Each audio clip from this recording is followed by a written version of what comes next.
The ratio of momenta of an electron and an alpha particle which are accelerated from rest by a potential difference of 100 volt.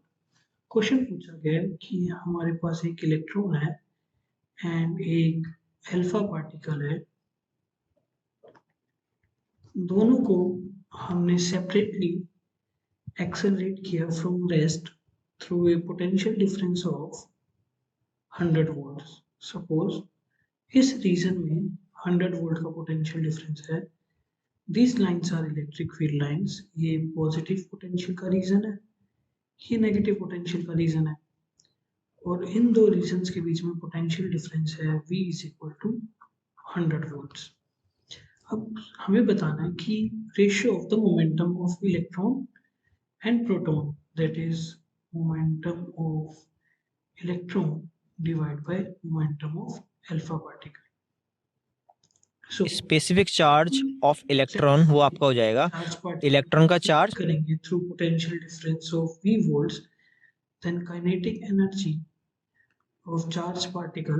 अभी हम arbitrary एक charge particle के लिए result derive करेंगे, फिर हम momentum निकाल लेंगे दोनों इंडिविजुअल पार्टिकल्स का और उनकी रेशियो निकाल लेंगे. So kinetic energy will be equal to half mv square should be equal to QE, where Q is the magnitude of charge of particle. This implies velocity comes out to be 2QE, where E is, sorry, not E, this will be QV, where V is the potential difference. V is the potential difference. और given case में potential difference है 100 volt by m raised to power half. So momentum हमें पता है, momentum is equal to mv. So v की value अगर हम यहाँ से सब्स्टिट्यूट करें, we will get momentum is equal to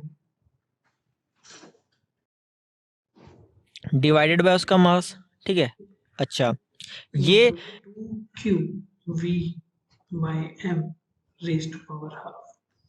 So momentum gained by any charged particle having magnitude of charge q is equal to root of 2m qv. तो ये हमने एक जनरलाइज्ड फॉर्मूला निकाल लिया कि अगर हम किसी भी चार्ज पार्टिकल को, सपोज उसका मैग्नीट्यूड है चार्ज का q, किसी पोटेंशियल डिफरेंस v से एक्सेलरेट करेंगे तो उसका इतना मोमेंटम हो जाएगा. सो momentum of electron will be equal to root of 2 times mass of electron, charge on electron, magnitude of charge of electron और potential difference. Similarly, अगर एक अल्फा पार्टिकल की बात करें, momentum of alpha particle will be equal to root of 2 times mass of alpha particle, charge of alpha particle, यहाँ पे charge of electron आएगा, and potential difference V. So charge on electron कितना discharge और tube पे कैसे depend करेगा? बिल्कुल भी डिपेंड नहीं करेगा, क्योंकि चार्ज हमारा V. और similarly charge on alpha particle कितना होता है? 2 टाइम्स ऑफ E. अगर सिर्फ मैग्नीट्यूड की बात करें हम, 2 times mass of alpha particles into 2E into V. सो क्या है? फिक्स है. टेकिंग द रेशियो एक इलेक्ट्रॉन का इन दो क्वांटिटीज की अगर हम रेशियो लें, we will get momentum of electron divided by momentum of alpha particle will be equal to root of 2 times of mass of electron, charge on electron to potential difference divided by 4 into mass of alpha particle eV. So these two will get cancel और 2 से 2 cancel हो जाएगा, and we will get PE by P alpha is equal to root of ME by 2M alpha. So looking at options, option D is the right answer.